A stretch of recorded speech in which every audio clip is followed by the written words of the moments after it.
problems are for a long time. Yes. Yes, let's see if... So yes, so maybe I'll... yeah, just to kind of recap where we were and where we are going. So my plan is...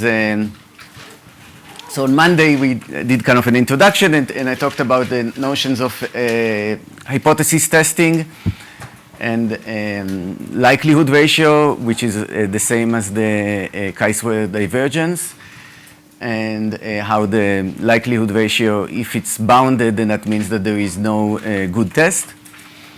And then yesterday we saw the low degree likelihood ratio, which it gives us a way to try to predict the regimes where a problem changes from, as you change the signal to noise ratio, where the problem changes from being impossible to solve to being hard, to being easy in the sense of having an efficient algorithm. And today we'll talk about the statistical query model. We'll define what it is, and then we'll show, or really just sketch, a partial equivalence between that and the low degree. And tomorrow we'll talk about more statistical physics-based measure of trying to measure the difficulty of predicting the difficulty of a problem, and how it leads to energy barriers, which would basically block some algorithms like Monte Carlo Markov chains, and how this is also partially equivalent to the low degree likelihood, so you get the similar predictions. And on Friday, we will talk about various empirical findings in deep learning, including some of these same problems that will, how deep learning does on the sum of these same problems, and some other empirical findings, and maybe that part would be a little bit more speculative, and talk more about, less about theory and more about barriers to what theories that explain what deep learning does and doesn't do, and what kind of empirical findings they need to contend with, and what difficulties do these present. And throughout this, we have seen already these spiked tensors and matrices. We'll talk about random parities, and maybe we'll see later on learning mixtures. I'm not even sure if I'll get to planted subgraphs problems and community, but maybe we will. We'll see. Sorry. Yes. So to do again kind of a brief reminder of notation. So we are in the case of trying to distinguish a planted distribution, P. So we have some distribution U over the signal U, and then we observe an observation that is drawn from P sub U. And we want to distinguish that between that and the null distribution Q that has no signal. And we define the likelihood ratio, the ratio between, for a given observation, between the probability that its observation is obtained under the planted versus the null. And we define the null, use the null distribution to define a dot product. And using this dot product, we have the norm of the likelihood ratio, or the likelihood ratio minus 1, that basically, if it's bounded, then you cannot have a good predictor. If it is unbounded, you potentially could have a good predictor. Sometimes this norm could be large because of some low probability events. And then we talked about f less than equal to d, like the projection of f to the polynomials of degree at most d. And now you can define the norm of you project the likelihood ratio. And the low degree philosophy, the conjecture, is that this basically determines the threshold when the problem transitions from being hard to easy. So the projection, the norm of the projection is always smaller than the norm of the likelihood ratio, which makes sense. So whenever this is bounded, this is obviously bounded. So whenever the problem is impossible to solve, it's also hard. But there could be situations where this is unbounded and this is bounded. So the kind of picture we have is that we think we change this signal to noise ratio lambda and make it bigger and bigger, then when the norm is bounded, then the problem is impossible. And by the way, maybe I should mention it.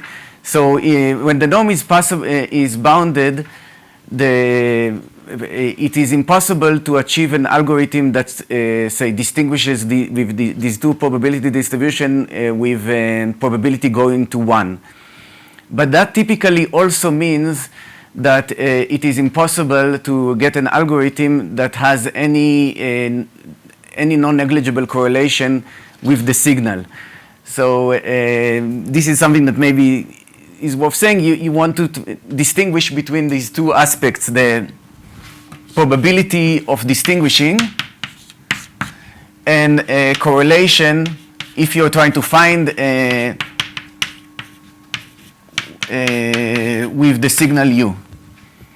And these are two different things. So typically, say, suppose you are in the regime where you can get, I don't know, a 5% correlation with the signal u. Usually, because of concentration of measure type phenomena, if you can get 5% correlation, with very, very high probability, you're always going to get, as n is large enough in the limit, you're always going to get at least, 4% correlation.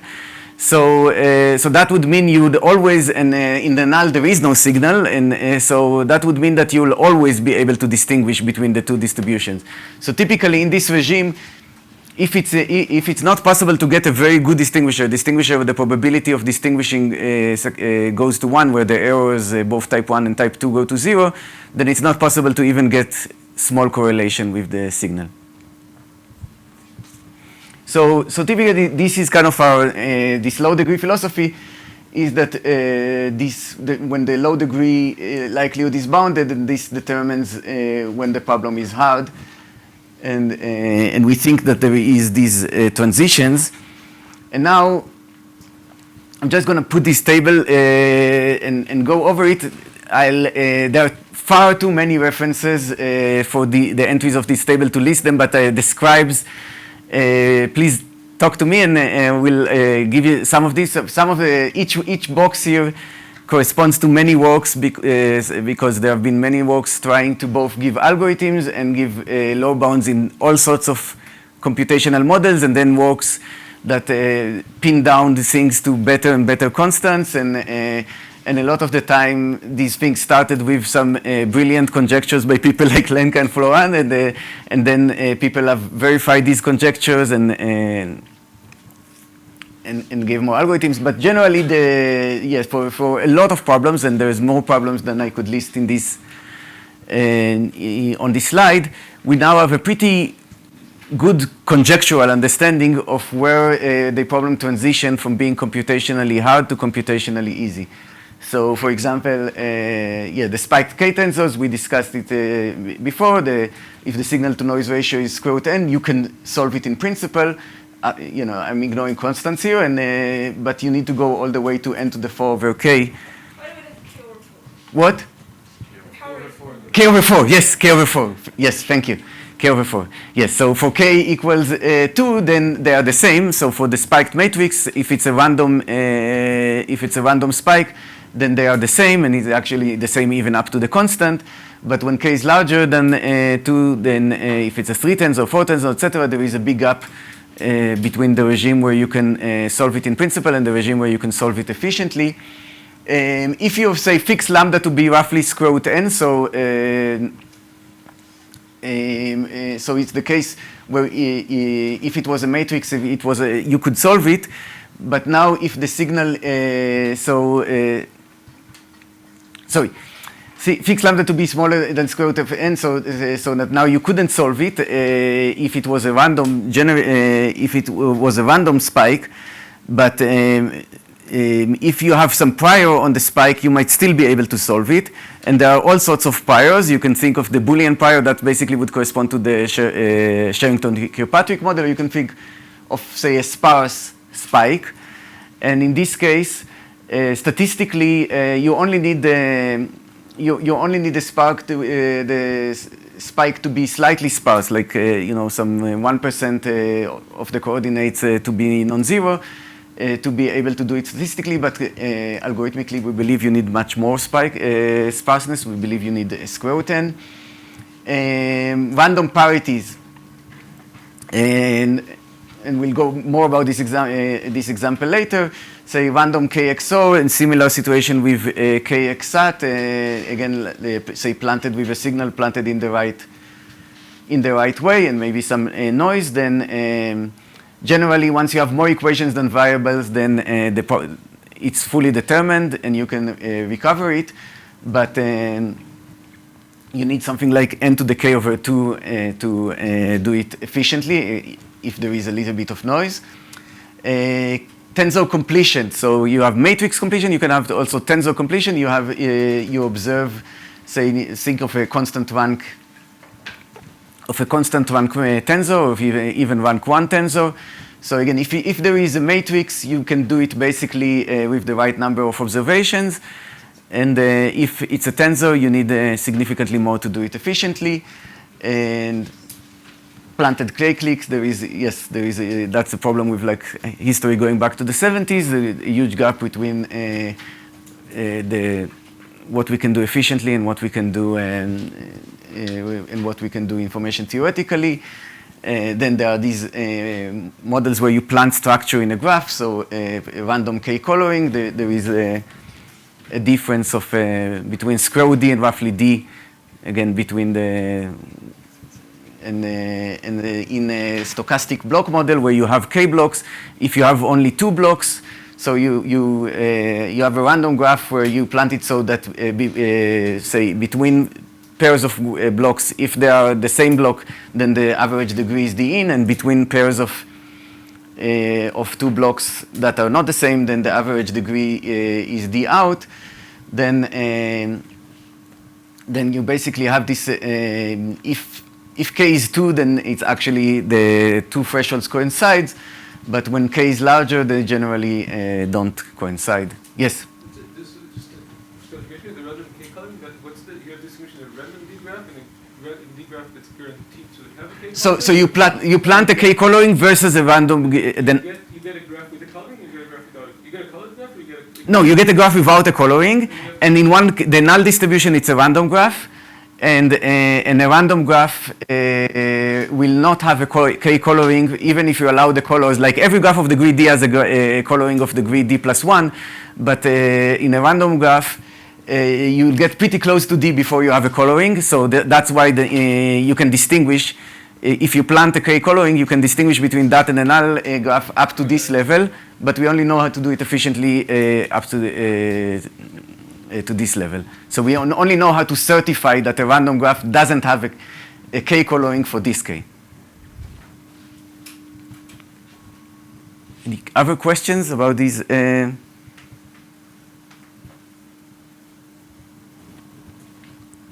Okay, so now we're going to talk about statistical learning, and particularly the statistical query model. And again, there are some people that are more experts than me. I'm sure they'll correct me if need be. So up to now, actually, I never talked about samples. So I talked about observations, but I didn't think about these observations. I kind of thought of them as coming from, just one observation drawn from a probability distribution. So I didn't talk about the notion of samples. So from now on, I'll talk about this notion of samples. So that means that basically PU is a distribution over a tuple of samples, each drawn independently from some base distribution, P bar U. So another way to write it is that PU is like P bar U tensor M, right? So you get M copies from a base distribution. And so that corresponds more to a learning problem. And the null distribution, and again, it would be like M copies, but from some base null distribution. And so now there is a very natural signal to noise parameter, which is the number of samples. And again, you imagine that as you increase the number of samples, the problem becomes easier and easier. You get more samples, it's easier to distinguish null or to learn the U, or to distinguish the null and and the planted, and we expect that in some problems at least there would be a different transition, one when it becomes statistically possible and then when it becomes algorithmically possible.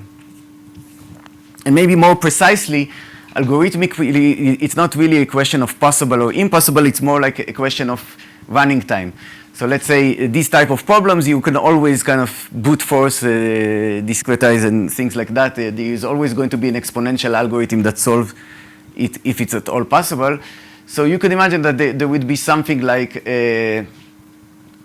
if you were to plot the query of the best running time of the best possible algorithm, then it will look something like that. We don't know that algorithm necessarily, but we conjecture that it would look something like that. And then because we don't know it, we try to come up, okay, so we can find algorithms, so we can find upper bounds on this curve.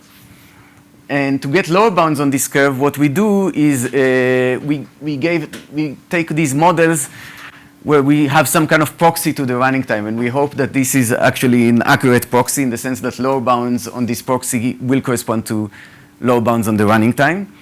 So in the low degree, in the low degree world, which we saw yesterday, the proxy was roughly that the time is something like exponential in D, maybe up to, maybe you add some log n terms or something like that, but roughly exponential in the degree.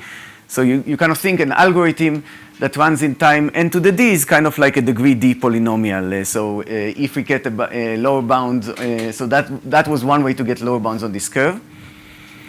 And a statistical query model would be, there would be some oracle.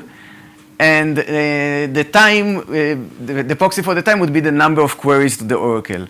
So roughly speaking, you would think, okay, if you have the number of, for a given number of samples, you would try to figure out what is exactly the number of queries that you need to do, you need to make to that oracle to solve this problem, and that would basically be your conjectured running time. And the statistical query, the low degree in some sense is more general because it doesn't require, it can be applied to problems that don't have number of samples. So it can be, it applies also when the signal to noise parameter is not naturally expressed as the number of samples.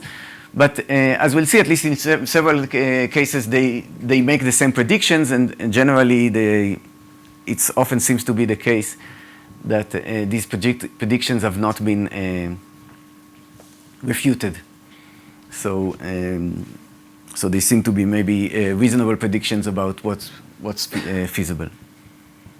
So any questions or comments before I move to the whiteboard? Yeah, blackboard, yes. So here the queries can be made like strategically or like they have to be IID?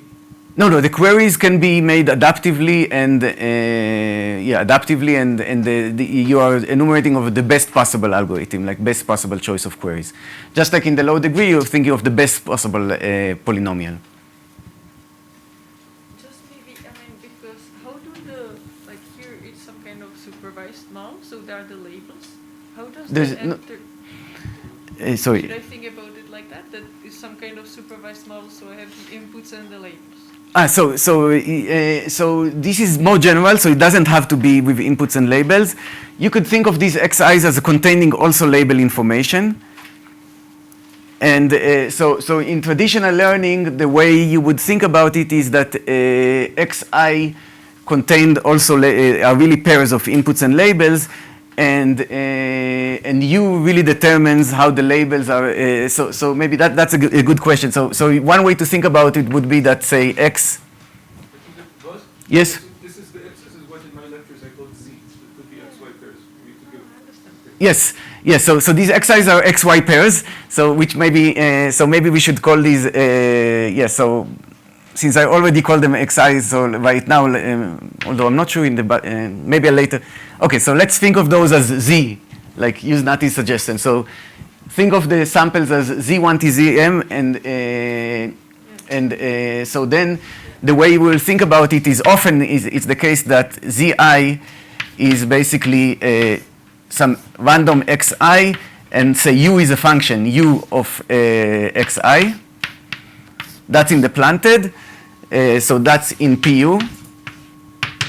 P bar U, and then the null distribution Zi is basically just Xi and just Yi that is completely random, say, or from some distribution. So then. Okay, this is great. And then I think about the low degree as yesterday, but with n samples. Okay. And then Yes. Can you be more, and then the query? What is exactly the query? Yes, I'm going to define the statistical query model. Okay. Right, so I'm going to define the statistical query model in a second. I'll do it on the board. But then, yes, so I'm going to define it. I will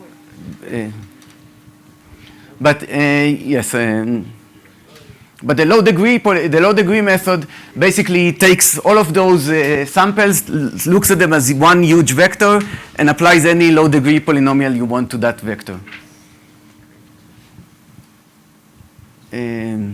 Other questions before the blackboard?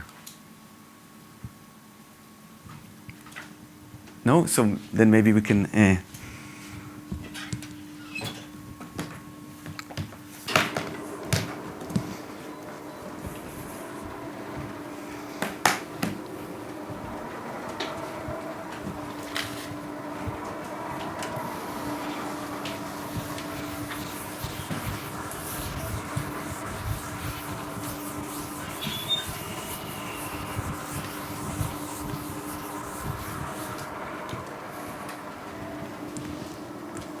Okay.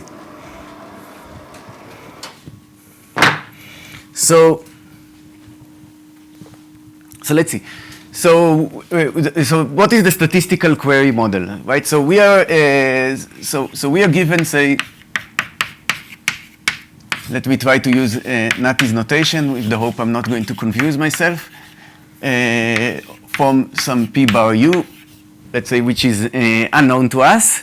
And they might come from P bar U, or they might come from the null distribution. And we want to distinguish between the two.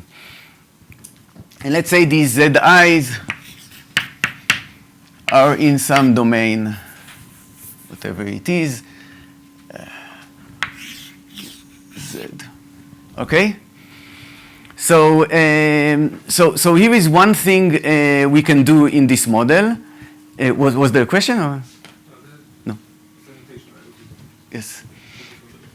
Is that good or? It's the same notation, so it should be. It depends. If you really want to confuse people. So this is the same notation. So I that. know what your incentive is. Yes. So it's the same notation. Ah, that's good. Okay. Okay. Or bad, maybe yes. So here is one thing we can do with this mod. Here is one thing that we can definitely do when we have the access to this data. We can do the following thing. We can take some f that maps this z to the interval 0, 1, or generally any real number. And we can, we can look at, 1 over m sum over I f of zi, and we know that this will be close to the expectation of f on the actual distribution. Expectation of f with respect to either this one or this one. We know that this will be close up to something like square root, maybe the variance of f over m or something like that. And so this is basically something that here, this is one power that we have with samples. And the statistical query model basically says, let's just assume that this is all the power that we have. That you're going to get, and I'm simplifying a little bit with, but you're going to get this oracle v stat m, where you give a function f, and you get back some value mu that is guaranteed to be in the expectation of f plus minus square root. And I'm going to simplify things a little bit for this particular case, and I'm going to just say the norm of f divided by square root m where the norm of f is as we defined it before, right? It's the expectation when y z is, say, from q bar, in this case, fx squared.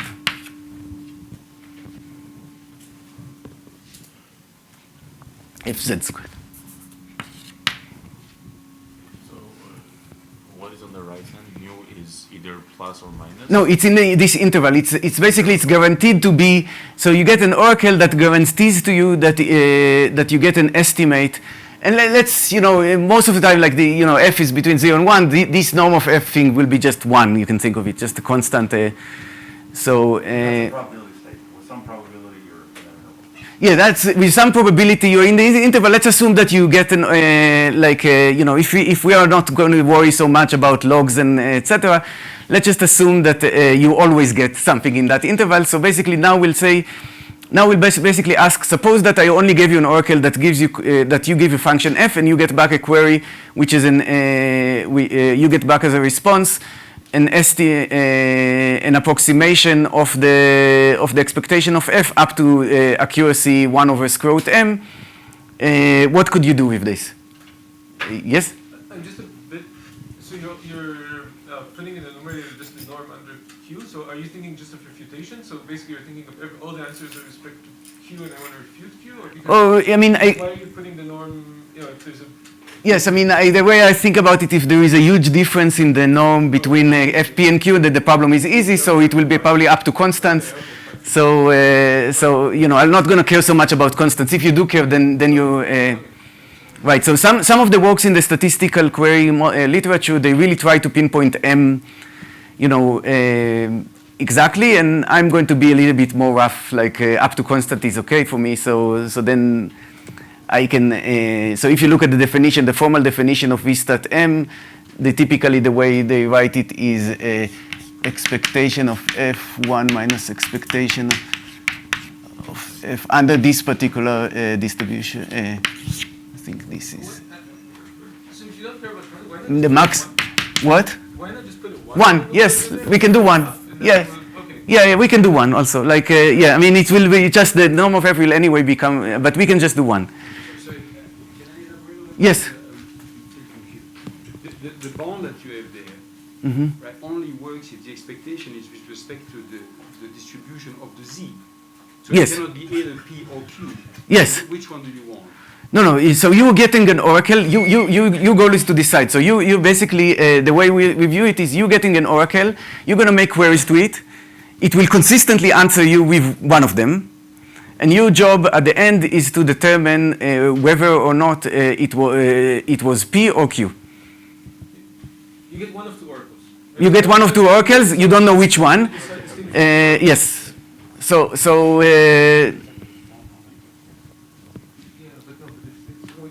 Yes, maybe the one. Yes, I think Nati's suggestion is the best. So you can get this. Okay, definitely. Like you might get a little bit more, but this is not going to be that relevant. You can show that up to constants, you're not going to get better from an oracle that gives you, say, this finer bound than an oracle that just gives you 1. So let's just define this oracle as the following, right? You send f.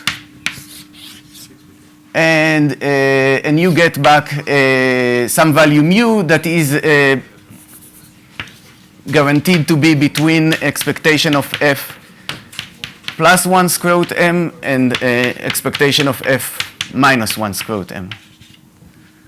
Okay, so you're getting this. So this is the oracle. This is definitely something you can get. Maybe not one, like Mike said. You have to, but you can make several queries to these oracles and then average them out. So let's just say, roughly speaking, this is basically what you can get. So now our question is, how many queries do you need to? How many queries do you need to in order to distinguish between these two problems? And I should say this is, in some sense, it's a very different model than the low-degree model, because on the one hand, the low-degree model just takes all this data, vectorizes it, and can apply any polynomial to all of them. So in particular, it can apply polynomials that look on many pieces of data. It doesn't need to just average out something over the data. On the other hand, I mean, we're typically thinking of high-dimensional data. So this function f, the statistical model, can have like can be a function that's very, very difficult to compute. It allows the model allows you an arbitrary function that takes the domain to 0, 1, and it could definitely be very high-degree function. So so these are two different models, and indeed, like you need some conditions for them to give similar predictions. Yes. One thing about it, like, I'm sure you're going to talk about this, but another big difference is this model is independent of the representation of Z, whereas the low degree crucially depends on the representation. Right. So is there some, are you thinking of a natural representation, or is there some... Yes, so there is going to be some kind of a niceness condition which implicitly assumes the notion of a representation.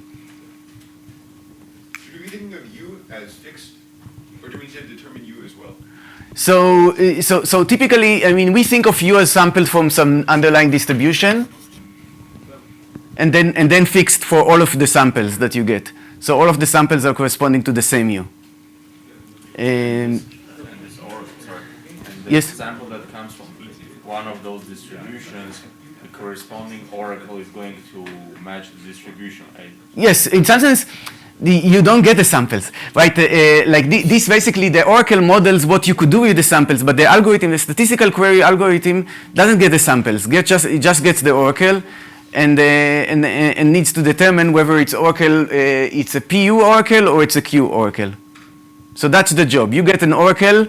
You get to send to it functions and get back estimates of the expected value of this function under the unknown distribution.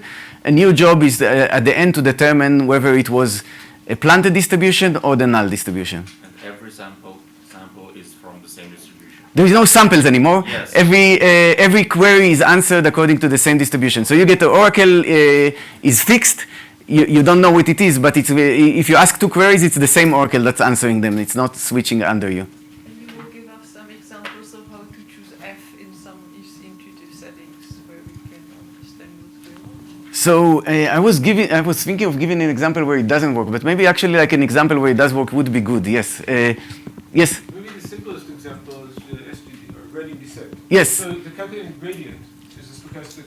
Yes, actually that was something I wanted to, yes. So actually this is something, I mean, it's not an example, but rather like saying this is, like this captures a lot of algorithms we use in practice, particularly stochastic gradient descent. So I think Feldman was the person that explicitly pointed it out, but here is, right. So here is, here is the following, you can define the following thing.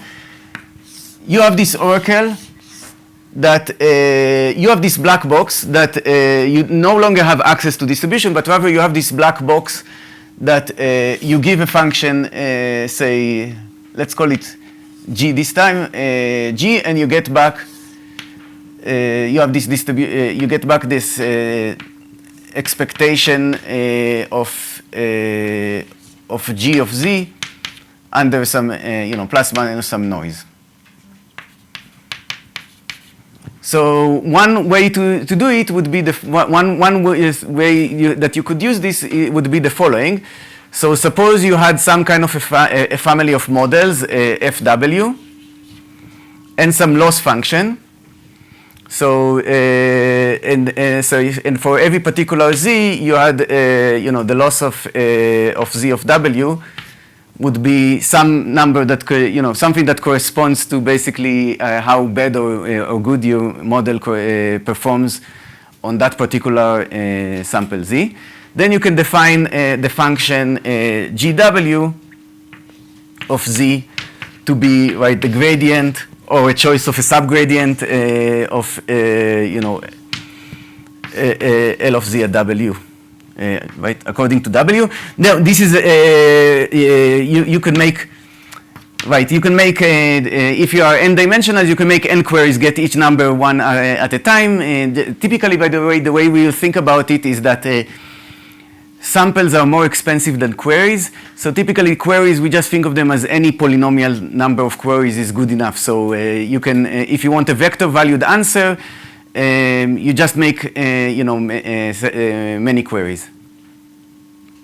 So you can basically get, so you can basically get the gradient. So online stochastic gradient descent, where you get a fresh, where you get a fresh query samples every time. That is an algorithm that you can simulate by that is an algorithm that you can simulate by the statistical query model. So it captures that. So in particular, if you have a lower bound for yes. Why does it need to be online? Why gradient descent just on a fixed sample size? This is a paper by Nati, which I'll mention in a second. So basically, what I'm saying is that if you have, maybe the way to think about it is that online SGD is a subset of SQ, in the sense that it is captured by statistical query. And in particular, if you have if you are proving a lower bound for statistical query model, then it implies that you couldn't solve it using SGD. Wait. Online SGD up to some noise, I think You have to add explicit, only if you add explicit noise. Yes. That would be okay. Yes, you have to add explicit noise. And now there is this other thing which I have this comment which I thought of hiding under the carpet. That you could the SGD model, the statistical query model is defined with respect to worst case noise, but you can add, you can use the kind of tricks that Oded uses a lot in lattices and swallow that noise with more noise, add random noise to do. But let's ignore those. Let's shove it back under the carpet. And so Lenka asked a good question. Why did I talk about online SGD? Because even the online, I mean, this is just my Yes. unfamiliarity with the thing, but in the online, I imagine that I can have the gradient for each sample, whereas here, I thought you wrote that we can only get averages over samples. Right. But in kind of online SGD, what are you doing with the gradient for each sample? You're summing. Eventually, what you're doing is you're just advancing. So eventually, what are you doing with the gradients for each sample? You just basically, or maybe the way to think about it is like online large batch SGD, although I think what Feldman showed that even like a step by step. So because on average, what are you doing on average? You're progressing by the expected value. Okay, fair enough. Yes, but Nati had a nice paper where, not just Nati, was Abe, Kamath, Malach, Sandon, and Nati, where they looked at, say, what happens if you do many epochs of SGD, and they show that if you do many epochs of SGD, then with batch size B, then basically if the batch size is too small, so generally if the batch size is much smaller than say the 1 over the kind of precision tau that you're working with, then essentially what happens is that you can read off, you can read the samples you can read the entire you can read on the entire batch and then basically do anything you want. So basically SGD can simulate any it's Turing complete. It can simulate any polynomial time algorithm, and so in that sense. Maybe it says that this is not a good framework to think about it, because you basically can you can read off the samples and it's not really restricted in any way. You might as well just do any polynomial time algorithm. But if the batch size is large enough, if it's larger than I think they said log n squared over tau squared, then it's also captured in the statistical query model. Not with multiple epochs, actually. What? Not with multiple epochs. Not with multiple epochs, we conjecture that you can break it even with. Anyway, yes. I think So it might be like a batch size. So it's probably batch size, and so there probably is yes, it probably should be batch divided by epochs or something like that, or some type of. I think maybe can I? Yes. Maybe Yes. comment? Yes. So I think the main message is that you said that we can capture these estimates of the population. Yes. And this SQ model says that the only thing we have is that we have the population plus some error.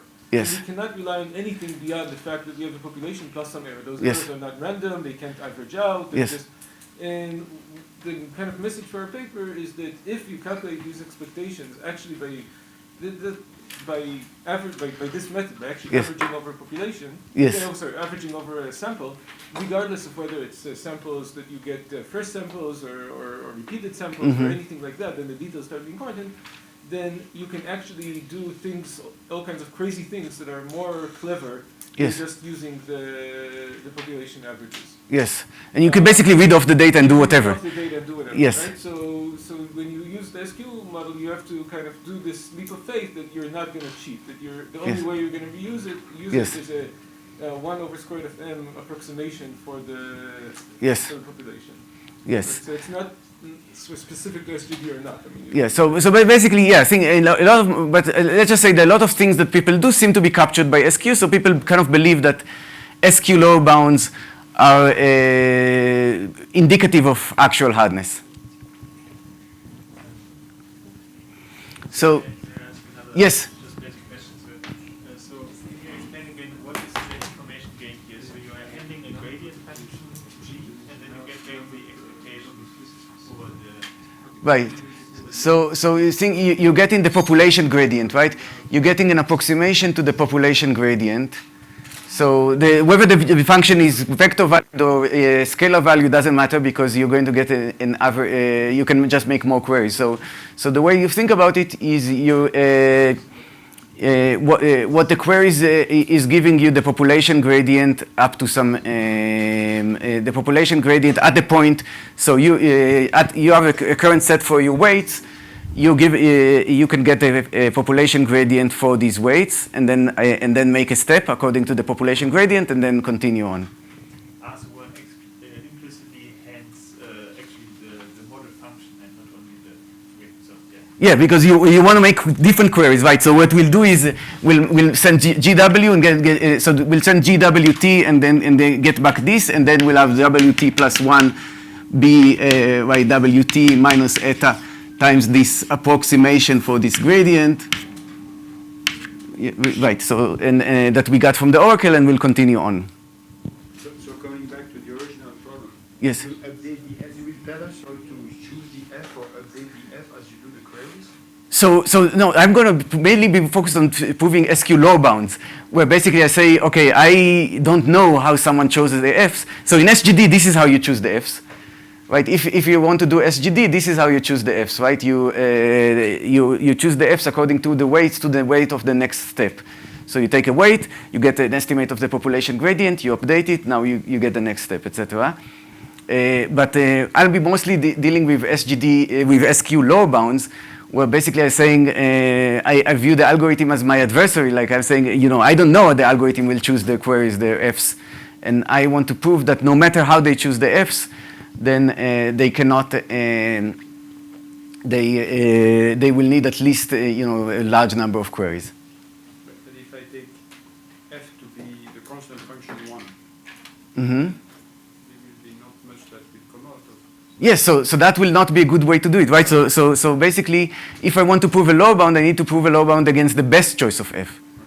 So I need to show that no matter what choice of f, and no matter what strategy was used. Was there another question? Or? So just to recap, we should think of the statistical query problem as sort of like a two-player game. Mm-hmm. One person is like handing Fs and getting estimates, and they're trying to choose Fs to strategically distinguish these distributions. Yes. as possible. Yes.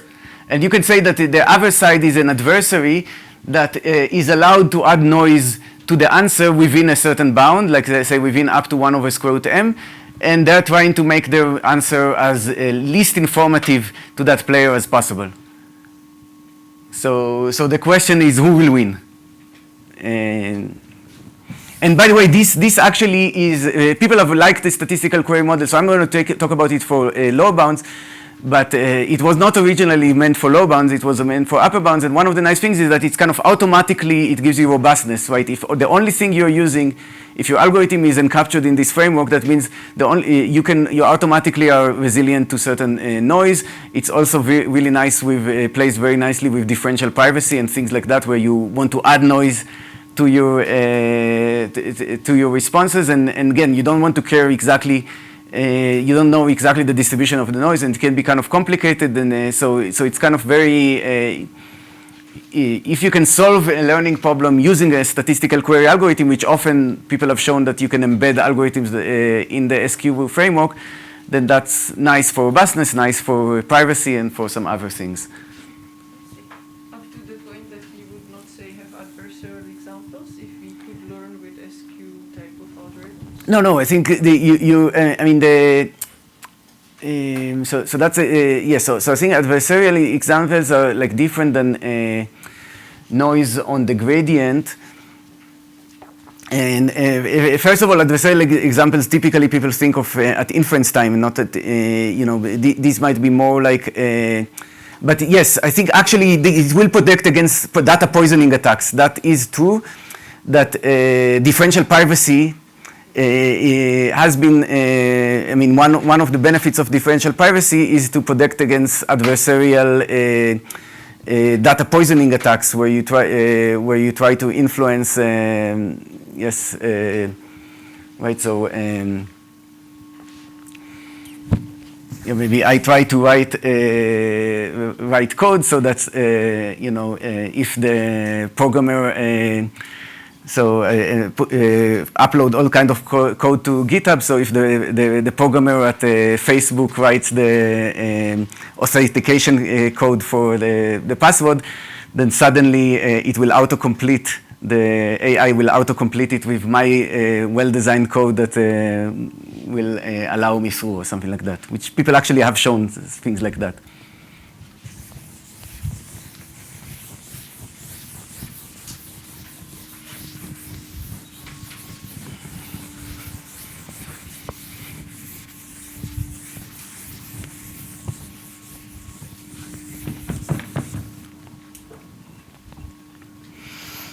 So I want to give an example of something we cannot learn with the statistical query model. This is kind of an example so let's look at k-sparse parities.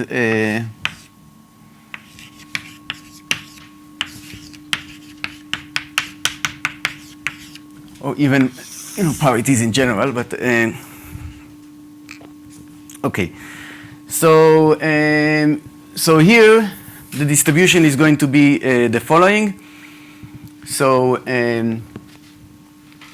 we have say U is a subset of say N, and Z is going to be so in PU Z is going to be say XY, where X is just random in plus minus 1 N. And Y is just the product of I in U, Xi. And you might want to think eventually at adding noise, but for now let's ignore that. And so this is the planted, and the null. So this is the base planted, and the null is just Z is just drawn in plus minus N plus 1. Okay, so now we want to prove that we want to prove a theorem that in this case I think it's very I think as long as you have so basically I think for every M, essentially, you will require at least the number of queries will be something like at least omega of n choose k, or roughly n to the k. And And generally, if it's completely random parities, it will be like 2 to the n. And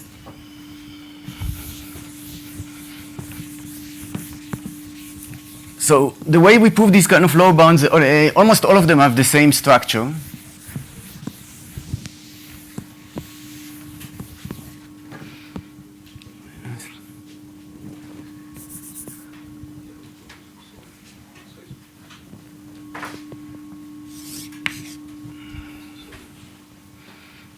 Yes. I think UK is the size of 2. Right. Yes. U is the size of, yes. Yeah, and generally you can also think of like just like completely random parities also for this, as this example. So now, the way the general strategy it will work is kind of always going to be the same. So in these kind of lower bounds. So the idea is the following. If you think of the statistical model, query model, the algorithm has a lot of power because they can choose the queries adaptively, so they could basically maybe do a lot of things, right? So they can choose one query, then based on the response choose another query, etc. And so we have these two oracles, PU and Q. And basically, so we have these two oracles, and basically the algorithm makes the first query say F1, and so maybe one way to think about it, think of running simultaneously like two iterations of the algorithm with the two oracles. So the way we win is if we are able to always return the same answer. So that will be a way that we are sure that the algorithm will not distinguish the two. So if we are able to guarantee that we always return the same answer, so we'll get here mu1, and here we want the same mu1. So for that, the condition that we need is that the difference between the expectation of f on PU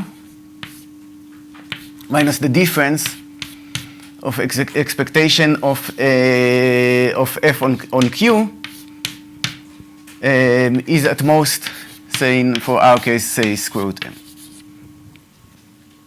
Right? As long as we have this condition, then we are good, right?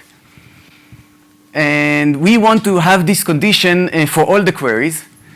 So what we want is that the probability of this, so this would be enough. If we can prove that for every f, the probability of this event happening is at least 1 minus 1 over q, or maybe we'll want to make it like high probability 0.01 over q, but that's like let's not care so much about these things, so let's just write 1 over q for so if we have this, then we have proven a lower bound. So this is kind of the general way we think about these things. So we say we want to prove that we want to look at the probability over the planted signal u. So we fix some function f, and we want to prove, look at the probability over the planted signal u that the difference between in the expectation between f. I see this f is not f of p f on the planted and f on the null is at most 1 over square root m. And if we can make this probability low, say if we can make this probability high, then we are good. Yes? Q is the number of queries? Yes, Q is the number of queries, yes. So, yes, exactly. So we want to make, then we could do a union bound over all the queries. And then we don't worry about adaptivity, because as long as we kept returning the same answer, then the adaptivity doesn't help, right? As long as basically we could kind of simulate in parallel these two oracles and we would return the same answer, then adaptivity doesn't help. Yes? So this will later yield that the number of queries has to be of this order? Yes. So then yeah, we want to prove this statement for as big as Q as we can, and that will be our lower bound. Okay. And now, notice that this we can kind of we can write it in the language that we did before. This is the dot product of L minus 1 and F. LU minus 1, sorry, LU minus 1 and F. And yes. Okay? So up to now, I didn't do anything that's specific to parities. But up till now, maybe even I'll continue one more thing before doing something specific to parities. So up till now, this is kind of a general thing that works for everything. And another maybe nice. Okay, so let's think of the counter. So let's think of the other case, right? Let's invert this thing, right? So suppose this is false, right? So suppose that there exists f such that the probability that this is larger than 1 over square root m is at least 1 over q, right? So suppose the thing we want to prove is false. And now let's look at this in this regime. So one way to think about it is think of it geometrically. We have the f direction, right? F is also at most a unit norm. And we have everything that is not in f. And basically, what this shows is that for at least 1 over q fraction, 1 over q fraction of the points in U, LU will have, right, so LU will have at least a 1 over square root m projection along this axis. So in particular, this implies that if we take the x, so that the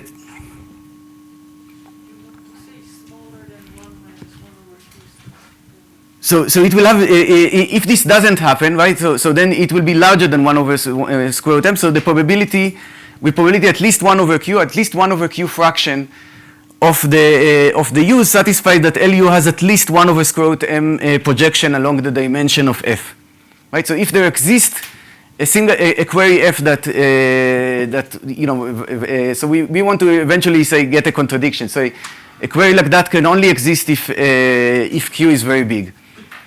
So if there exists a query like that, then a 1 over q fraction of the U satisfies that LU has a 1 over square root m projection along this axis. So another way to say it would be, or a corollary of that would be that say the probability that okay, maybe let me give these functions a name. So it's not LU, it's LU minus 1. Let me give this function a name. Let me call it chi u, right? So I'll call so I'll just define chi u to be LU minus 1. So we get that the probability that chi u chi v squared is at least say 1 over m is at least 1 over q squared.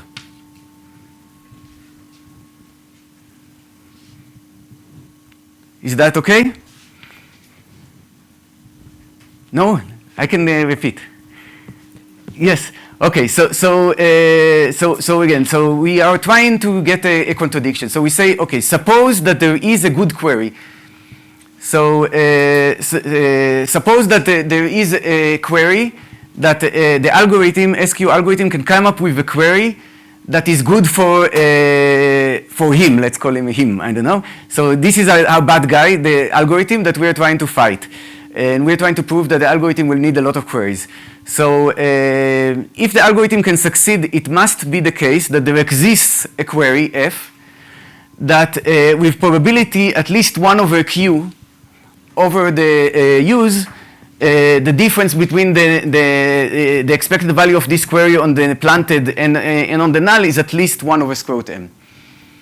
And this, we can think of it as a dot product, right, of LU minus 1 and F. So basically, if we think about it geometrically, then there is this, if we think about geometrically, then the projection on the F axis, F is at most unit norm because it's a function from mapping to 0, 1. So the projection on the F axis for at least a 1 over Q fraction of the U's is at least 1 over square root m. So then basically if you take 2 random U's, then you can say that just because the contribution to this coordinate, ignoring like the contribution from the other, from the orthogonal coordinate, then the dot product squared on average is going to be at least 1 over m. So for a U squared fraction of the, of the pairs, the dot, the square is outside, yes. Yes. Okay, sorry. Yes, so the square is outside. The dot product squared is at least 1 over m. And the point is that so far, everything that I've done did not, was not specific to parities. How much time do I have, by the way? Half an hour. Okay, good. Yeah, I need to get to the low degree stuff.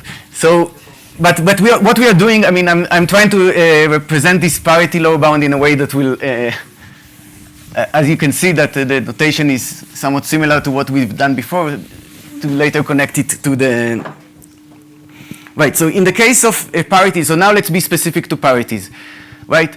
So in the case of parity, I claim that chi u of xy is just y times the product I in u xi. And the reason is the following. Think about it. What is chi u xy plus 1? So if this thing is either 1 or plus 1, and it's 1 if these two things are equal. So if pi I, if pi I, if the product of all the elements in u xi is equal to yi, then chi u is 1, and chi u is plus 1 is 2, and otherwise this thing is this thing is minus 1, and if you add 1 to it, it's 0. So now if you look at it, this is exactly the likelihood ratio, because if you compare the planted distribution to the null, then in the null, both of these things are equally likely.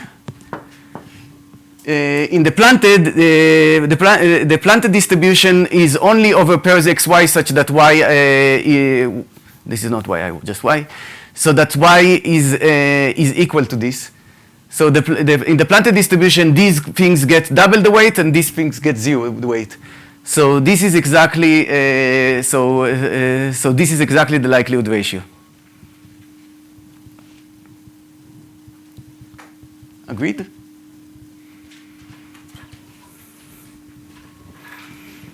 Right? So now this is nice because these functions, right, what is chi u, chi v, that is just, you know, the expectation over that's the expectation over the null, right, xy of y squared. So we might as well just separate out these things because it's a product. Expectation of x pi I in u xi pi I in v x or j xj. And now the nice thing is that over the Boolean cube, squares are always 1. So y squared is just 1, and everything that is both in u and in v also is 1 and disappears. So we just get expectation over x in the over x of pi I in the symmetric difference between these two sets, U and V. And if this symmetric difference is non-zero, then if this symmetric difference is non-zero, then this expectation, it's just a product of a non-zero number of variables, each of which independent, if each of which has mean 0, so it's just 0. So you get that this will be 0 unless U is the same as V. And so basically this means that then, as long as this thing is positive, the only way this can happen is you look at the probability that U is the same as V, and that probability is exactly 1 over M choose K. So that proves this theorem.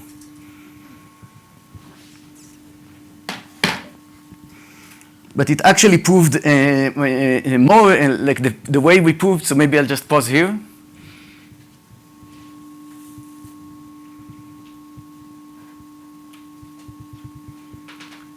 Yes? Shouldn't the number of queries be the square root of N choose K then? Yeah, yes, sorry, yes, it should have been square root, yes. You're right. Yes.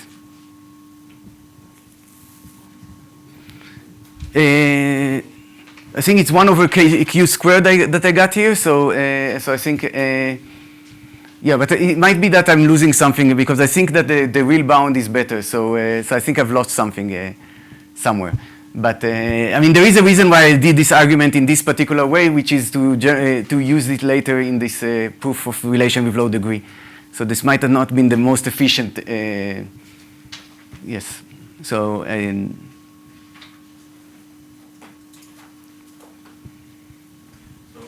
this probability of Chi-U, Chi-V scalar product, basically this is smaller than the product of the previous probabilities, or it's larger?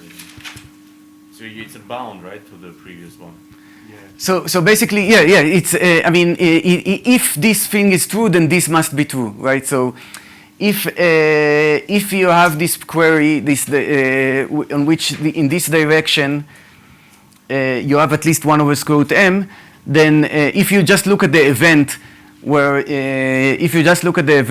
you have at least at the event that this happens, which is an event that happens with probability 1 over Q, and you just look at the so then conditioned on this event, say on both U and V landing on this event, then their dot product, right, the average of the dot product squared, you can separate it out for the contribution from the orthogonal direction and the contribution from this direction. This contribution already will give you 1 over M. Yes. Is there some kind of translation between the number of queries and the number of samples? So typically, there doesn't necessarily need to be one. So sometimes. So there doesn't necessarily need to be one. Sometimes it's the case that there is like a sharp thing where basically you get a certain more number of samples and then the queries fall off. This is kind of a very, yes? It is in this case. I'm a bit confused where it disappeared in our analysis. Yes. So I think here it's somehow this is because you have all of these orthogonal directions where it can be that exactly until you answer this number of queries, you actually have the with high likelihood you'll actually be able to give the same answer. So you're saying, okay. I mean, I think, okay, maybe it's because you're thinking of M here. Constant essentially. Yeah, I mean, I think even if M is large, this will be true. But we can yes. Not if it grows. Not if M grows with I forget your notation with K and. 10 to the K half. Yeah. Yeah, I think yeah. I have to. Yeah, I mean, it might be like yeah, where that. Yeah, that's okay. Let's talk about it after. Yes, it needs to go somewhere. Usually M should be also like N choose K. So somehow it probably lost another N choose K. M is N choose K, you can do it with one query. Yeah, like it should be like the product of M and Q should be at most N choose K. Yes, so you're right. Something that got lost, but let's not let's figure it out in in the break. But the main point actually is not the parity part, but the main point that I wanted to make is that the following is a way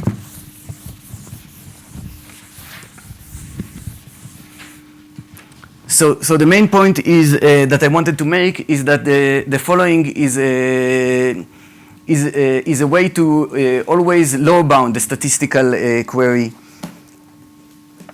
to always lower bound the statistical query. So you can define this quantity. So define the following quantity. SLD would be the following would be the maximum over all events A over pairs UV of the expectation of UV of, say, let's do it this way, LU minus 1, LV minus 1, condition on this event, A, and such that the probability of A is at least 1 over Q squared, where we let Q be e to the d. So basically what we the proof above basically showed, a corollary of, not the theorem, but of our proof method, is that if SLD is at most, say, up to some constant, 1 over m or square root m, one of them, I think square root m, because it's the absolute value, then, but I'm fine with m. Maybe it's m because we take the product of both. Yes, 1 over m. Let's do 1 over m. So if SLD is less than 1 over m, then we need at least Q, which is e to the d queries to the oracle. Okay, so this is so this is kind of a measure that so this is a measure that that basically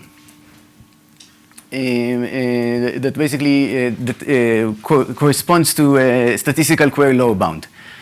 Now it could be the case that this is large and you still cannot solve it using the SQ model. So this is so this is some kind of a measure. You can think of it. It's some kind of a measure that lower bounds the statistical query complexity. And this is a name I just invented. So I'm not sure. So it's kind of the statistical likelihood. I kind of call it.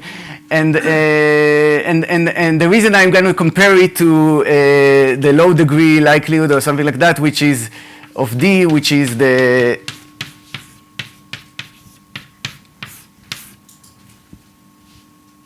with a square or without a square. Never. Let's see. I think it's with a square or something like that. But low degree would be with tensor M, right? You get like M copies. So basically there is this theorem. So the theorem of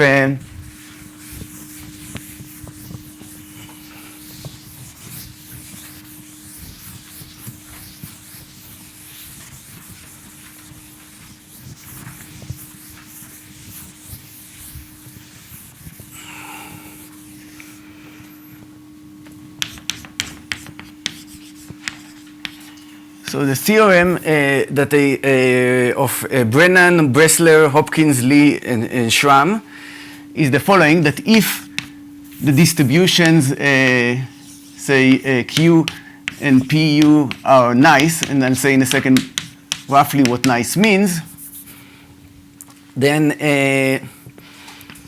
SL, having an efficient number of queries to get 1 over m happens if and only if the low degree,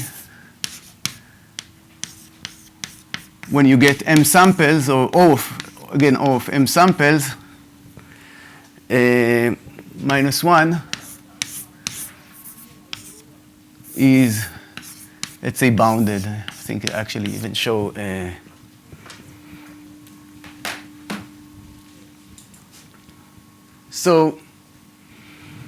So basically, I mean, okay, and I'm now losing a lot of constants. Like basically, when I say if and only if, you lose different constants when you go in one direction to the other direction, right? So basically, if this is bounded with some d, then you get here with a larger d and a larger m, and then if this is bounded with these things, then you lose here and you lose here. So, but up to constant logarithmic terms, these two things are the same.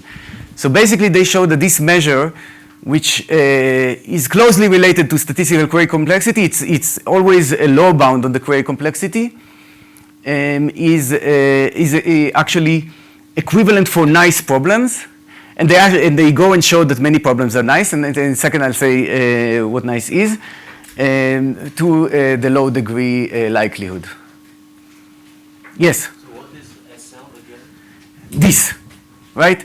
So it's this measure that, you know, it would be very unmotivated if I just gave it to you before you've seen the proof. But you can see that this is basically the measure that came in the proof. Right, so the proof showed that this measure, when it corresponds to when SLD is at most 1 over m, it means you need at least e to the d queries. And I'm just parameterizing it this way so it will correspond to the low degree. So basically this measure is a measure that comes from the proof, and many actually statistical query low bounds, they behave very similar. So you will not see this measure in the paper or in papers. What you'll see is some I think they call it SDA, and it's basically parameterized a little bit different. So basically they would say that the SDA of Q is at least M.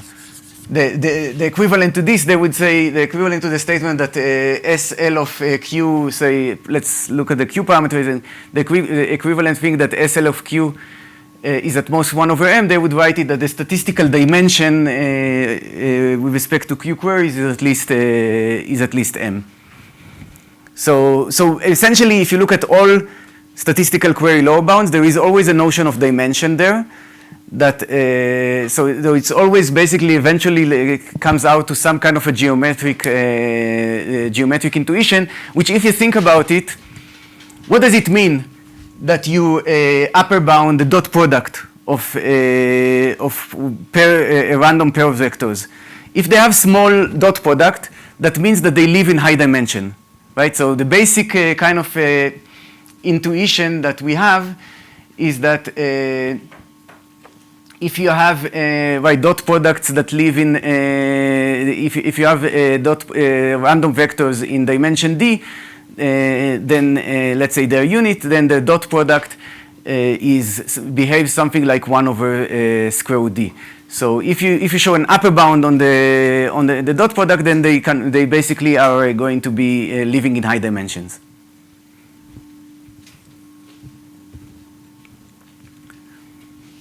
Okay, so and just now, what does nice mean? Okay, so there is certain conditions that are kind of non-negotiable, and one of the conditions that is non-negotiable is that the problem has to be the case that you simply could not solve it by just looking, say, at one example.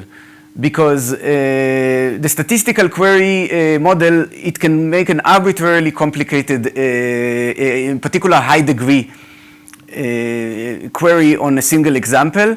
So if it's a kind of, so in some sense, if it was a problem where basically there was a function f that from z, say to just 0, 1, that with high probability it outputs 0 on anything from the planted, you know, and 1 from anything from the null, then it's game over. Obviously, you cannot expect a relation between statistical query and low degree unless this function is, you know, itself low degree. Yes? I'm a bit confused with how to think of the low degree in this case when you have samples, right? Because Right. I mean... So the low degree gets the full samples, the full vector. So the low degree gets the full vector. And right, so but if you could distinguish between, you know, for a random planted from, or you know, for a random signal, if you had like a good distinguisher that just looks at one sample, then it's game over. Statistical query complexity can do it because it doesn't care about the degree. So so basically, their notion of nice problems is that you cannot do it with one sample. You cannot even do it with a constant number of sample or O tilde 1 of samples. And in fact, you cannot even do it if you restrict to high degree. So their notion of niceness is, I'm not going to write it down, but basically it's that if you have a purely high degree distinguisher, then if it gets a constant number k of samples, it cannot do better than m to the minus k. It cannot get better than m to the minus k. It cannot get a non-trivial advantage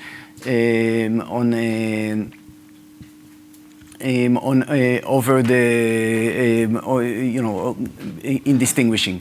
And now this might look, the m to the minus k in particular might look strong. Of course, it depends on what your value of m is. But what they show is exactly using these ideas that I mentioned to you on Monday of the how adding noise makes things low degree.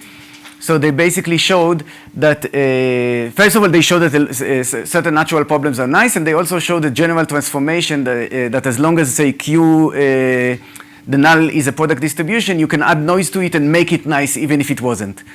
So, so basically they somehow show transformation that makes problems nice, and also that some problems are already nice in that sense.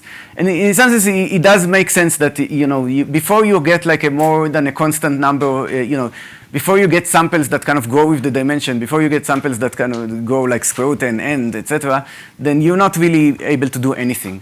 I mean, in interesting problems.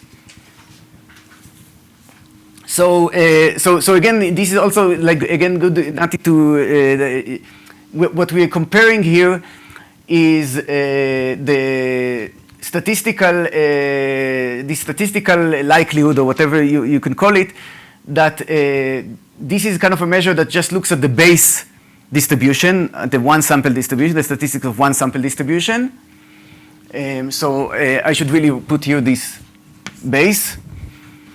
And here you want a very tight bound, like 1 over m, that would corresponds to the number of samples.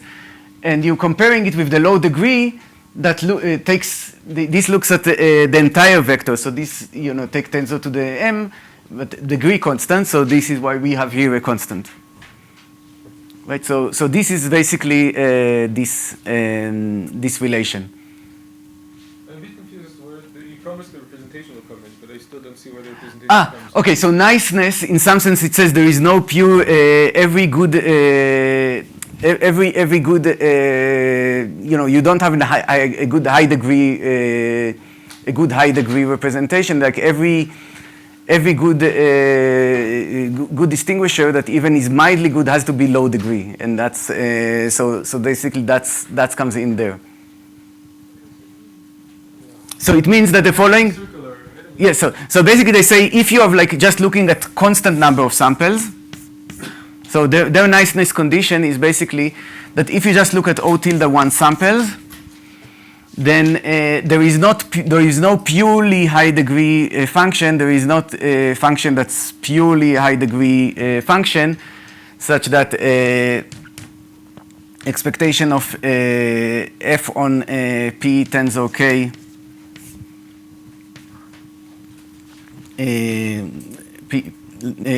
pu tensor k, right, expectation over u and etc. minus expectation of f on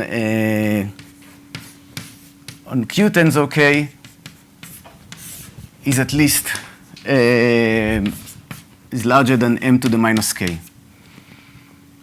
So, Is the niceness and so because they're looking at only the condition here is only on a constant number of samples. So they basically say, if you are in a situation where if you are in a situation where if you high degree functions cannot do anything non-trivial using a constant number of samples, then using m samples they also cannot do.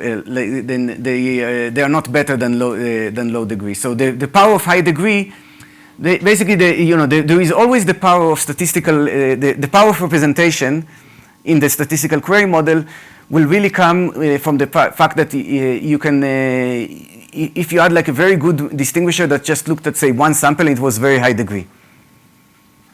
So this is so right. So if you had a low degree function, if you had a low degree. No, so you look at I'm actually thinking of the power for the low degree, right? I can, right. If I designed a feature which that feature was yes. exactly what I needed to distinguish. Yes. Then with respect to that representation, that'd be like degree 1. That's kind of like I can cheat by choosing in the statistical query model. There's no choice of representation. I can't cheat. But in the low degree, it's low degree for a particular. No, I think actually in the statistical query model, you can also cheat in the sense that you don't pay for any transformation of representation. Right. So that's why you can cheat. Like if you add this nice feature, you can query it. Like that just add more complication. The representation, the low degree part is sensitive to representation. Statistical query model is not sensitive to representation. So the potential issue of representation can come in the following thing. If you have say, your baseline, your distribution is such that it's kind of encoded in a way that there is a very high degree encoding, that only after doing this encoding you get like the meaningful, maybe after this encoding it just tells you, hey, I'm the null, or hey, I'm the planted. So if that was the case, so suppose that say everything in the null, like suppose the null distribution was the following form. It was the form x, and so the null was x and random y, and the planted was x, and a deterministic independent of the signal. So there is like a fu of y, but there is also some general f that doesn't depend, some general g. Doesn't depend on the signal at all, on the u at all, but is very, very high degree. Okay, and so in this case, the low degree model this g doesn't help it. It looks random to it because it's high degree. For the statistical query model, then they just ask the query,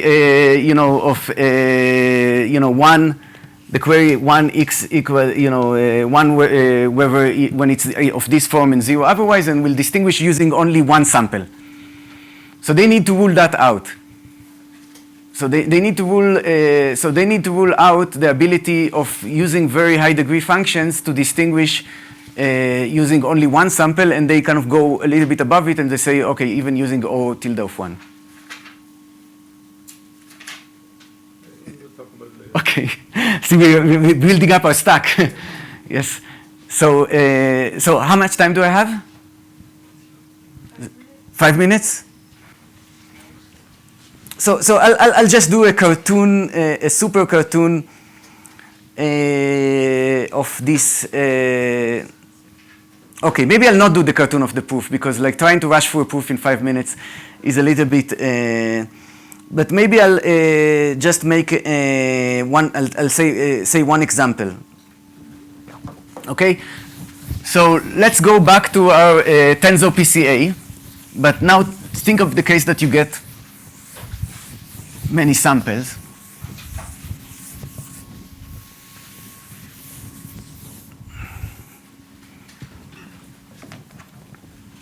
Okay. So tensor PCA. So now we can think of the same thing, right? So we get we have lambda lambda v tensor k plus z, and now we are getting m samples from this, not just one sample. So one thing you can do if you get m samples from this distribution is you can say take them and average them, or if you wanted to maintain this to still be a standard normal, you'll add them up and divide by square root m. So basically, that basically means that the effective lambda is basically like square root m lambda, right? So if you had m samples from tensor PCA, you can get one sample with square root m more signal to noise. So that would suggest that like the prediction would be that that the prediction would be that you need so that would mean like just intuitively you'd think that the prediction would be that or you know the prediction that it would be that basically if that the threshold is around n to the k n to the k over 4 over square root m, right? So that would mean that would be the prediction, and exactly that's what they showed. That basically they show that using this equivalence, they give a statistical query lower bound that basically if lambda is much smaller than n to the k over 4 over square root m, then the number of queries to stat m is super polynomial.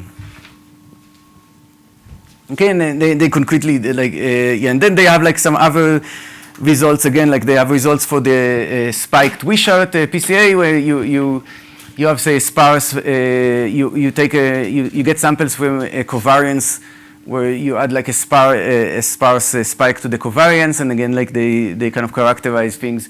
So they get new statistical query lower bounds using this methodology. And I think they didn't get new, I'm not sure if they also got like new low degree lower bounds using the other direction, but it's possible. So generally, these things are not, so I think the moral message of this thing, which might have been lost in all of the technical things, is that basically in the regime where you could reasonably expect low degree and statistical query model to give the same answer, and that regime requires that first of all there is a meaningful notion of samples, and the second thing is that you could not abuse being very high degree, which you could not abuse the power of the statistical model, query model of being very high degree to just learn with very, very few samples. Then in that regime, they give roughly similar answers. And with that, let me release you guys to lunch.